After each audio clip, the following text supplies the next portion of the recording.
नमस्ते। थर्ड आई में आपका स्वागत है। आज थोड़ी बात कर ली जाए भारत न्याय यात्रा जो राहुल गांधी जी करने जा रहे हैं उसका political in terms of seat vote, क्योंकि इस पे क्या इम्पैक्ट पड़ेगा। क्योंकि बहुत से लोगों ने का एक राय ये थी कि जब इलेक्शन 10 मार्च तक अनाउंस हो जाने की उम्मीद है, क्योंकि पिछले 2019, 2014, 2009 ये 10 मार्च के आसपास ही अनाउंस होता है।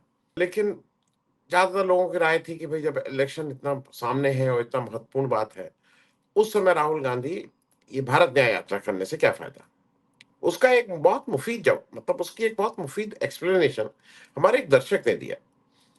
उन्होंने कहा भाई मोदी जी क्या करते हैं। मोदी जी सरकारी फंक्शन में जाएं, प्राइवेट फंक्शन में, प्राइवेट में तो जाते मतलब प्राइवेट ही फंक्शन में जाएं, कुछ भी करें, मोदी जी 365 दिन वोट मांगते रहते हैं, कन्वेंशन करते रहते हैं। अब राहुल गांधी जब भारत न्याय यात्रा करेंगे तो वो 24 घंटे कन्वेंशन कर रहे हैं और उसमें से 12 से 16 घंटा तो वो रोड पे रहे। तो अगर उसको एक लार्जर उसमें देखिए तो वो इलेक्शन ही का काम कर रहे हैं। तो इसलिए ये कहना कि भाई राहुल गांधी जी इलेक्शन छोड़ के कुछ और काम कर रहे हैं, वो उचित। राहुल गांधी इस जो यात्रा का रूट अभी पब्लिश हुआ है उसमें 14 राज्यों में 35 जिलों से होते हुए गुजरेगी। अब ये 14 राज्य का जरा समझ लीजिए कि ये यात्रा कैसे चलेगी और इसका इसका इम्पैक्ट क्या होने वाला है। मैं आज आप लोगों से उसी बात पे चर्चा करूंगा। ये यात्रा मणिपुर से शुरू होगी। मणिपुर मेरे हिसाब से बहुत सिंबॉलिक है इस समय देश में। मणिपुर भारतीय जनता पार्टी की उन सब चीजों का जिसको कहते हैं ना निकम्मेपन का स्तंभ है, असंवेदनशीलता का स्तंभ है, महिलाओं के प्रति जो उनका रुख है उसका प्रतीक है। और इसलिए मणिपुर से वो शुरू करना बिल्कुल वाजिब बात है। और ऐसा भी नहीं है कि राहुल गांधी कोई मणिपुर को पॉलिटिकल, मणिपुर गए भी है वो पहले, मतलब इस जब क्राइसिस शुरू हुई उसके बाद भी गए। तो मणिपुर, नागालैंड, असम, मेघालय, वेस्ट बंगाल, बिहार, झारखंड, उड़ीसा, छत्तीसगढ़, उत्तर प्रदेश, मध्य प्रदेश, राजस्थान, गुजरात, महाराष्ट्र, ये सब लगे हुए राज्य हैं और इसमें एक मोरलेस आपको एक रूट का वो मिल जाता है कि कैसे कैसे चलेंगे। मैंने इसके साथ एक टेबल आपके लिए बनाई है। वो टेबल ये इसलिए बनाई है क्योंकि अगर टेबल बना देते हैं तो थोड़ा समझने में आसानी हो जाती है। तो ये 14 राज्य हैं। उसके बाद का जो कॉलम आप देख रहे हैं उसमें टोटल सीट किस राज्य में कितनी सीट है। तो जैसे मणिपुर में 2 सीट, नागालैंड में 1 सीट, सबसे कम सीट नागालैंड में। लेकिन उत्तर प्रदेश में 80 सीट, मध्य प्रदेश में 29 सीट, महाराष्ट्र में 48 सीट, वेस्ट बंगाल में 42 सीट, बिहार में 40 सीट, गुजरात में 26 सीट, राजस्थान में 25 सीट, झारखंड में 14 सीट, असम में 14 सीट। मतलब ये मैंने पूरा इसलिए किया है कि किस किस राज्य में कितनी सीट है और कहां पे किसका कितना प्रभाव पड़ने की उम्मीद है। तो कुल इन 14 राज्यों में जो लोकसभा की सीटें वो 355 है। मतलब कहने को तो ये 14 ही राज्य हैं और भारत के कुल राज्य और यूनियन टेरिटरीज को अगर कर ले तो आधे भी नहीं है। लेकिन इन टर्म्स ऑफ नंबर ये वो राज्य हैं इसमें जो एक बड़ा राज्य छूटते हैं। 2 बड़े राज्य जहां को कह सकते हैं आप, तमिलनाडु और मेरे हिसाब से कर्नाटका, मतलब बाकी इस साइज के राज्य कोई और छूट नहीं रहे। तो अब राहुल गांधी ने जिसको कहते हैं कि जो चक्रव्यूह है बीजेपी का, उसके अंतिम उसको अब वो भेजने को तैयार है। जो लास्ट उनका व्यू होता है उस रचना को कैसे भेजेंगे। क्योंकि अगर आप, अच्छा फिर आपको मैंने एक कॉलम दिखाया है जिसमें बीजेपी की किस जगह से कितनी सीट है। तो बीजेपी की नागालैंड और मेघालय में छोड़ के बीजेपी की हर एक जगह सीट है। और बीजेपी की हर एक जगह सीटें नहीं, खूब ढेर सारी सीटें हैं। ये बीजेपी का गढ़ है। मतलब ये वो राज्य हैं जहां पे बीजेपी को थोक के बहुत सीट मिलती है। अब असम में 14 में 9, वेस्ट बंगाल में 42 में 18 सीटें मिली थी। बिहार में अभी देखने में लग रहा है कि 40 में 17। लेकिन 2019 इलेक्शन की ग्राउंड रियलिटी ये थी कि 17 सीटें बीजेपी, 17 में 17, उसने 17 सीटें लड़ी थी, 17 सीटें जीती थी। 17 में से 16 जेडीयू, 1 सीट जेडीयू हारा था जो कांग्रेस जीत गई थी। और ये सब गठबंधन में लड़ रहे थे, मतलब बीजेपी, जेडीयू और एलजेपी। रामविलास पासवान जी वाली, 6 सीटें उसकी, मतलब 40 में 39 सीटें वहां पे एनडीए गठबंधन जीता था।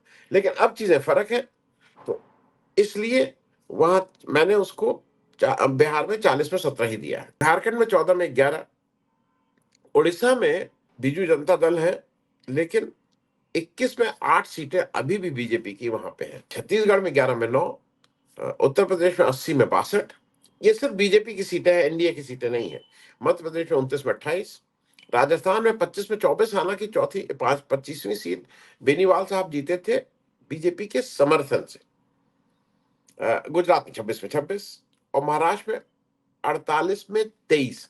ये भी थोड़ा ठीक इसलिए नहीं दिखा रहा है कि महाराष्ट्र में 23 सीट जीते थे और 18 सीटें शिवसेना जीती थी जो इनके अलाई होकर लड़ी थी। तो 48 सीटों में 41 सीटें तो सीधे सीधे एनडीए जीत गई थी, और एक महिला जो इनकी इनकी समर्थित, मतलब बीजेपी समर्थित उम्मीदवार थी, वो जीती नहीं। 42 सीटें, 6 सीटों में 4 एनसीपी, एक कांग्रेस और एक एआईएमआईएम। एआईएमआईएम को मैं क्योंकि वो एनडीए का हिस्सा नहीं, इसलिए उसको एनडीए का हिस्सा नहीं मान रहा। तो बीजेपी की कुल सीटें 355, कुल सीटों में 236 सीट पे बीजेपी जीत के आई थी, केवल अकेले एनडीए पार्टनर के बिना, केवल उसके टिकट पे 236 लोग जीते। अब आ जाइए तीसरे कॉलम पे जो कांग्रेस का है, इस पे देखेंगे आप कि कांग्रेस की स्थिति बड़ी बुरी है। इन 335 सीटों में, 55 सीटों में, 355 सीटों में कांग्रेस की क्या हालत है?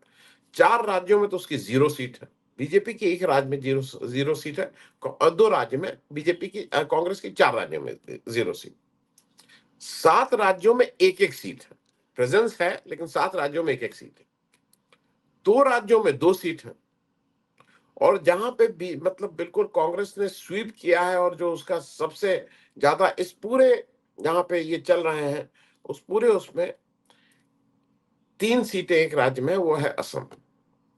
तो बीजेपी जो 14 राज्य हैं जहां से ये निकल रही है, वहां पे 4 राज्य में 0, 7 में 1, 2 में 2 और 1 में 3 सीट, कुल 14 राज्यों में कांग्रेस के पास केवल 14 सीटें हैं। एक एवरेज 1 सीट पर राज्य पड़ रहा है, जिसमें उत्तर प्रदेश भी है और 1 सीट वाला नागालैंड भी। तो 14 सीटें कांग्रेस की हैं, 355 में 14, जरा आप खुद सोच लीजिए तो कितनी बुरी स्थिति में है वो। 3% के आसपास कांग्रेस की स्थिति है। अब मैंने उसके बाद का एक वो बनाया, उसकी सिग्निफिकेंस इसलिए कि अभी उसको देख लीजिए, जब मैं उसको समझाऊंगा तो आपको ये सिग्निफिकेंस समझ में आएगी। ये इंडिया गठबंधन की सीटें कहां कितनी? इंडिया गठबंधन बंगाल में 22 सीट, बिहार में 16 जेडीयू, झारखंड में 1 झारखंड मुक्ति मोर्चा, और महाराष्ट्र में 4 एनसीपी, और उद्धव ठाकरे जी के पास वो शिंदे गुट और उद्धव ठाकरे गुट में शिवसेना का बंटवारा हो गया है, तो 18 में 6 ही एमपी उद्धव ठाकरे के पास रह गए। तो कुल इंडिया गठबंधन के पास 54 सीटें हैं इन 14 राज्यों में। अब जरा एनडीए की भी देख लें। एनडीए का बिहार में 6 सीटें हैं एलजेपी वाली, झारखंड में 1 सीट है, उत्तर प्रदेश में 2 अपना दल वाली सीट है, राजस्थान में बेनीवाल जी वाला मैंने बताया था 1 सीट है, और महाराष्ट्र में 12 सीटें शिंदे गुट शिवसेना वाली हैं। तो वहां कुल 22 सीटें एनडीए के खाते में आ रही हैं। अब आपको ये समझना है कि ये जो 14 राज्य हैं जहां पे राहुल गांधी चल रहे हैं, ये कोई आउट ऑफ ब्लूज ऐसे नहीं कर दिया गया कि भाई यहां यहां नहीं गए तो यहां यहां हो के आना, क्योंकि इसमें से कुछ राज्यों में राहुल गांधी पहले चल चुके हैं। मध्य प्रदेश में चल चुके हैं, राजस्थान में चल चुके हैं, उत्तर प्रदेश में 2 ही दिन चले थे, उत्तर प्रदेश में ठीक से नहीं चले हैं, लेकिन मध्य प्रदेश राजस्थान में चले, लेकिन वो फिर चल रहे हैं। तो ये मेरे हिसाब से ये carefully planned and as a strategy in 14 राज्य में चल रहा है, इन 355 सीट में कांग्रेस की 14 सीट को बढ़ाने के लिए, क्योंकि अब उनके पास एक मिनिमम है, भाई 14 सीटें हैं। अगर वो 14 का कुछ भी कर देते हैं, जिसकी की संभावनाएं काफी हैं, तो वो एक बड़ा अचीवमेंट होगा। वो कर्नाटक नहीं जा रहे हैं, तो वो तेलंगाना नहीं जा रहे हैं, वो हिमाचल प्रदेश नहीं जा रहे हैं, जो उनकी रूल्ड स्टेट है वहां नहीं जा रहे। अब 2024 का जो इलेक्शन है वो इन्हीं सीट, इन 14 राज्यों में डिसाइड हो जाएगा कि बीजेपी सरकार बना रही है कि नहीं बना रही है, इसीलिए उन्होंने उसको टारगेट करके सामने रखा है। अब इसमें से भी जरा देख लिया जाए इन 14 राज्यों में, इसमें से एक राज्य वेस्ट बंगाल जो है वो पूरी तरह से ममता बनर्जी जी के ऊपर आश्रित राज्य है। चाहे आश्रित मतलब जब मैं बोल रहा हूं तो टीएमसी, और टीएमसी इंडिया गठबंधन में किसको कितनी सीट देती है, कितना अकोमोडेट करती है, कितने गठबंधन के बाकी लोग वहां कितना तालमेल के साथ इलेक्शन लड़ते हैं, देखने वाली बात होगी। तो मुझे ऐसा लगता है कि वेस्ट बंगाल की कमान वहां की सेनापति ममता बनर्जी जी हैं, और जरूर उनकी कोशिश होगी कि बीजेपी की 18 सीटें से कम हो, और मानवीय बात है तृणमूल कांग्रेस भी 22 सीटों से बढ़े, लेकिन वो इंडिया गठबंधन के किसको कितना अकोमोडेट करती हैं, ये अब ममता बनर्जी जी ही फाइनल करेंगी। वेस्ट बंगाल को मद्देनजर रखते हुए वेस्ट बंगाल से अलग अलग खबरें आ रही हैं। हालांकि अभी अमित शाह साहब गए थे, वो कह रहे थे कि हम 35 से ज्यादा सीटें जीतेंगे वेस्ट बंगाल में, लेकिन वो जनरल ओपिनियन ये है कि वो केवल अपने काडर को थोड़ा उत्साहित करने के लिए बात हो रही है, अदरवाइज और कोई इसमें सच्चाई नहीं है। एक राज्य ऐसा है जहां पे मैं दो राज्यों की वहां की बात कर ले रहा हूं, जहां पे एक इंडिविजुअल नेता, एक तो ममता बनर्जी जी होंगे, दूसरा राज्य मेरे हिसाब से उत्तर प्रदेश है, जहां पे अखिलेश यादव जी की समाजवादी पार्टी और अखिलेश यादव जी को डिसाइड करना है कि वो कितनी सीटों पे खुद लड़ेंगे, कितनी सीटें इंडिया गठबंधन के साथियों को देंगे। इस समय जो भाई वैसे तो 2019 में 5 सीटें जीते थे, इस समय लेकिन 3 ही सीटें रह गई हैं, कांग्रेस की 1 सीट है।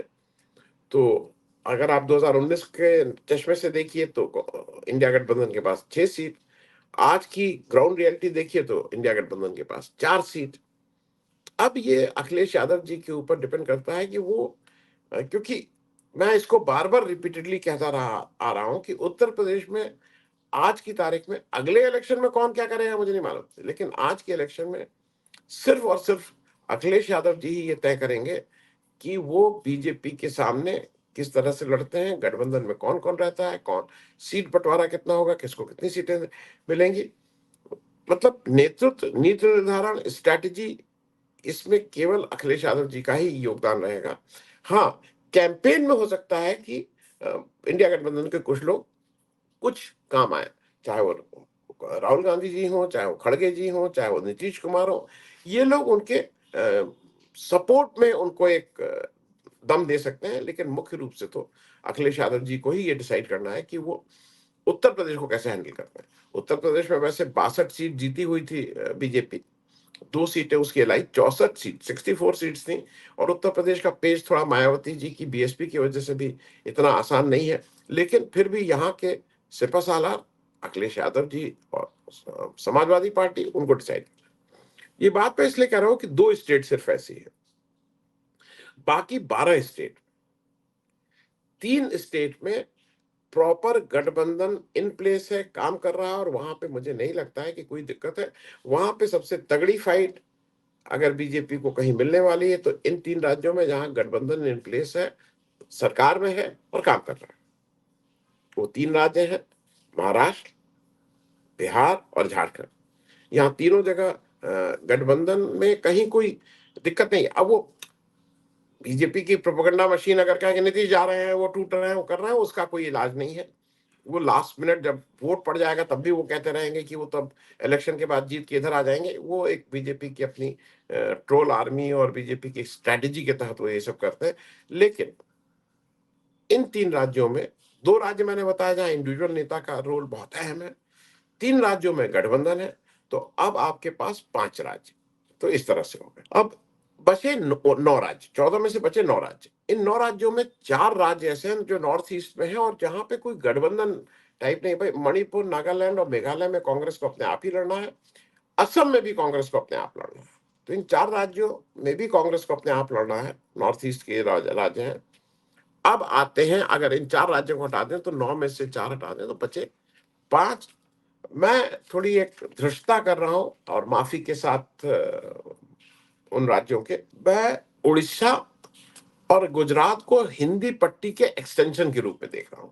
मतलब ये 5 राज्य हैं जहां पे कांग्रेस की अग्नि परीक्षा है। क्यों अग्नि परीक्षा है? उड़ीसा, छत्तीसगढ़, मध्य प्रदेश, राजस्थान, गुजरात, ये 5 राज्य हैं जहां पे कांग्रेस की अग्नि परीक्षा है। और वो अग्नि परीक्षा मैं इसलिए बोल रहा हूं मैं उत्तर प्रदेश और वेस्ट बंगाल की अग्नि परीक्षा नहीं कर रहा हूँ। वो अग्नि परीक्षा अखिलेश यादव जी और ममता बनर्जी जी की है। कांग्रेस की अग्नि परीक्षा उन 4 नॉर्थ ईस्ट के राज्य और उससे भी महत्वपूर्ण ये 5 जो राज्य जो हिंदी पट्टी से मिले-जुले और अगल-बगल हैं, उड़ीसा, छत्तीसगढ़, मध्य प्रदेश, राजस्थान और गुजरात हैं, जहाँ पे कुल 112 सीट हैं और उस 112 सीट में आज की तारीख में बीजेपी के पास 95 सीट है, 95। कांग्रेस के पास महज 4 सीट है। 112 में कांग्रेस के पास इन 5 राज्यों में केवल 5 सीटें हैं और अब कांग्रेस को जो मुझे लगता है जो उसकी कोर एरिया है, इस 5 राज्यों में कांग्रेस कितना अच्छा डिसाइड करती है, बीजेपी को कितना रोक पाती है और ये केवल और केवल कांग्रेस की जिम्मेदारी है। इसमें इंडिया गठबंधन का मतलब सहयोगी के रूप में भी कोई रोल नहीं है। ये सिर्फ और सिर्फ कांग्रेस की लड़ाई है और उसकी ग्राउंड रियलिटी भी ये भी एक चीज समझ लें। इन 5 राज्यों में से 3 राज्य वो हैं जिनका स्टेट इलेक्शन अभी खत्म हुआ है, छत्तीसगढ़, मध्य प्रदेश, राजस्थान। इन 3 राज्यों का स्टेट इलेक्शन 1 महीना पहले खत्म हुआ।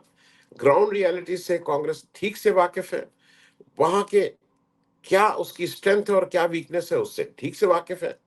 अब देखना यह है कि इन 5 राज्यों में कांग्रेस अपनी सीटें 4 सीट से बढ़ा के कहां तक कर सकती है। कांग्रेस 4 की 40 भी हो सकती है, ये रूल आउट नहीं हो सकता है इन 112 सीट में और बीजेपी 95 से आधे पे भी आ सकती है, 40-42 पे भी आ सकती है, जैसी स्थितियां आज हैं। उसको अगर ऑर्डर ऑफ प्रायोरिटी करें तो उसका सबसे मजबूत गढ़ अभी भी गुजरात रहेगा, लेकिन उड़ीसा उसका मजबूत गढ़ नहीं रहेगा। लेकिन अब देखने वाली, क्योंकि उड़ीसा में वो कहीं ना कहीं बीजेडी के साथ अलाइंड दिखती है, तो वो वोटर जो बीजेडी का विपक्ष ढूंढ रहा है, उसका उसके विरोध में वोट देना चाहता है, वो इस बार बीजेपी को शायद चूज ना करे, वो कांग्रेस को चूज करे। लेकिन राजस्थान, मध्य प्रदेश और छत्तीसगढ़, यहाँ पे अगर कांग्रेस अपनी ताकत लगाती है, ग्राउंड रियलिटी से वाकिफ है, इलेक्शन से लड़के गई है, तो उसकी वो इलेक्शन मशीनरी भी इन प्लेस है। उसके जो नट बोल्ट जो थोड़े खराब हो गए उसको बदले, ऑयल ग्रीस करे और उसको अगर वेल ऑयल जो कहते हैं ना, अगर उस इलेक्शन मशीनरी को ले आए तो 112 सीट में जो आज की तारीख में 4 सीटें हैं, उसको अगर 40 सीट कांग्रेस कर देती है, तो मुझे ऐसा लगता है ये केवल और केवल कांग्रेस के ही दम पे वो बीजेपी को रोक लेगी। और चलते-चलते मैं एक बात बता दूं, कहे अभी कोई कुछ भी, लेकिन जो बहुत से लोग इस समय देश में कह रहे हैं, रोकना तो कांग्रेस को ही पड़ेगा। और इसीलिए बहुत से लोगों का क्रिटिसिज्म, कई बार आलोचना, कई बार गुस्सा कांग्रेस के प्रति होता है, क्योंकि उनको ये देखता है कि केवल और केवल कांग्रेस ही इस काम को बखूबी कर सकती है, रोक सकती है बीजेपी को। और क्योंकि जिस तरह का एक बड़े समुदाय में इस तरह की का डर है कि संविधान कितना सुरक्षित रहेगा, उनकी जो विचारधारा का एजेंडा है वो कितना लागू होने लगेगा, देश की क्या दिशा होगी, उन सबको लेते हुए लोगों में थोड़ा-सा टेंटेटिवनेस है, आशंकाएँ हैं, डर है। उसको अगर दूर करना है और उसके सामने अगर कोई खड़ा है, वो कांग्रेस। और मुझे ऐसा लगता है उस कांग्रेस में भी जो उसका टॉर्च बेयरर है, जो उसका एंकर है, वो राहुल गांधी जी हैं। देखना ये है कि भारत न्याय यात्रा इस जो जो इस समय जिस पथ से गुजरेगी, जो बहुत आसान पथ नहीं है, उसमें 14 में से कितनी सीट पे जाके रुकेगी, ये 2024 का इलेक्शन बताएगा। थैंक यू सो मच, बहुत-बहुत धन्यवाद।